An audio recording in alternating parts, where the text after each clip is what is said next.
Hi hello Vasanthi kitchen స్పెషల్కి స్వాగతం. ఈరోజు welcome నుంచి స్వాగతానికి ఎందుకు వచ్చానో చెప్పానండి. ఎవరో ఒక ఆయన కామెంట్ పెట్టారు నాది వామాకు రైస్కి. దాంట్లో పొరపాటున నేను 8 ఆకులు అన్నాను అనమాట.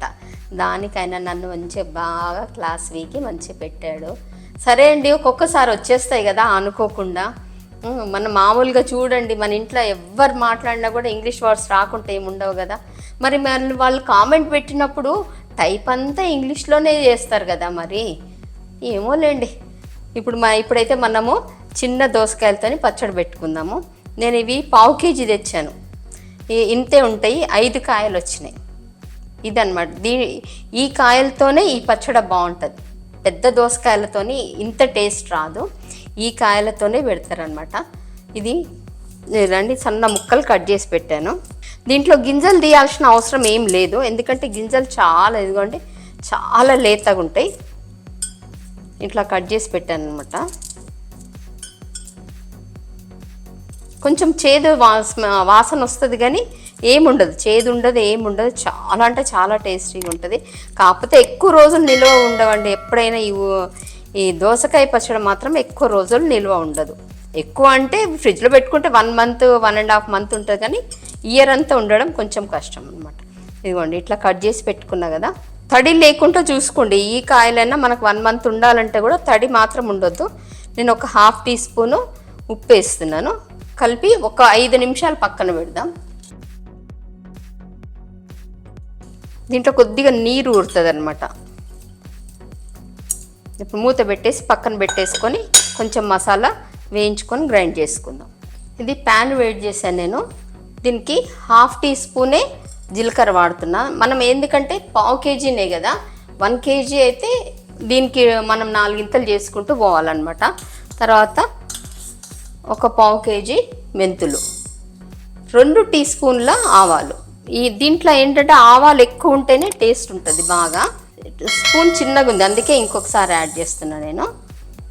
ఇవి కొద్దిగా వేయించుకుందాం మనం. మంచిగా దోరగా వేయించుకోండి, ఎక్కువ వేయించొద్దు. కొద్దిగా దోరగా వేయిస్తే బాగుంటాయి. ఇదిగోండి చిట్టపట్టలు ఆడుతున్నాయి కదా. ఇప్పుడు దీన్ని తీసి పక్కన పెట్టుకుందాము, ఎందుకంటే కొంచెం చల్లారాలి కదా. ఇప్పుడు ఇదే ప్యాన్లో మనం పోపు చేసుకుందాము. నేనైతే పచ్చళ్ళు అంటే నువ్వుల నూనె లేకపోతే పల్లి నూనె వాడతాను, వేరేదైతే వాడను. ఇది నేను కొద్దిగా తీసుకున్నాను ఆయిల్. 1 kg ముక్కలు అయితే కనుక మనకు 350-400 లీటర్స్ పడుతుంది నూనె. జీలకర్ర, ఆవాలు, ఒక ఎండుమిర్చి.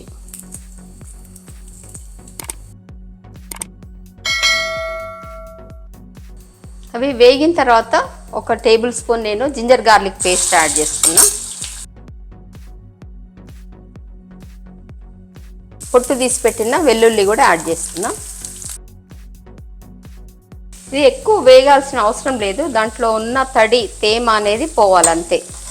అయిపోయింది, ఇంకా స్టవ్ ఆఫ్ చేసుకున్నాము. దీన్ని చల్లారనిద్దాము. ఇప్పుడు మనం వేయించి పెట్టుకున్న ఆవాలన్నీ గ్రైండ్ చేసేసుకుందాం.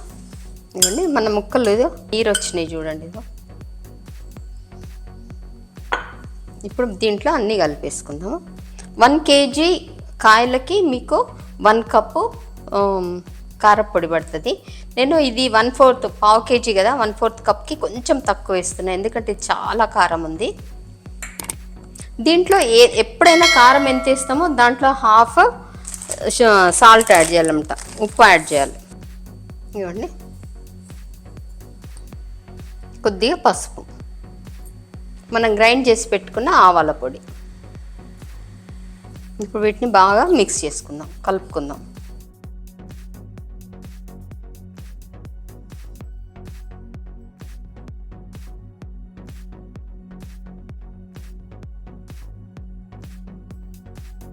చూడండి మన పోపు కూడా చల్లారింది, మనం దీంట్లో కలిపేసుకుందాము.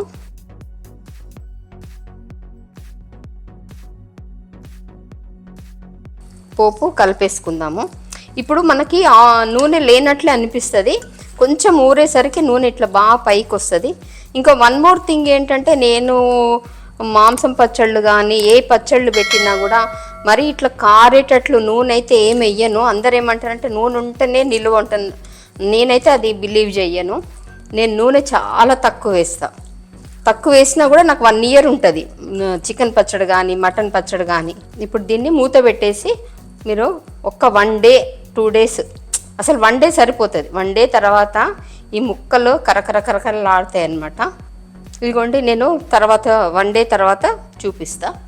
ఇదిగోండి చెక్ చేద్దాము. చూడండి బా ఎంత బ్రహ్మాండంగా కనిపిస్తుందో మన దోసకాయ పచ్చడి. అసలు ఇది అన్నంలో కలుపుకుంటే ఎంత బ్రహ్మాండంగా ఉంటుంది, అసలు తగ్గేదే లేదన్నట్లుంటుంది. కాకపోతే ఇది అప్పటికప్పుడు చాలా బాగుంటుంది. ఎంత ఊరితే కొంచెం ముక్క బాగా మెత్తబడి అంత టేస్ట్ అనిపించదు. ఈ ముక్క కరకరలాడాలన్నమాట మనం నములుతూ ఉంటే.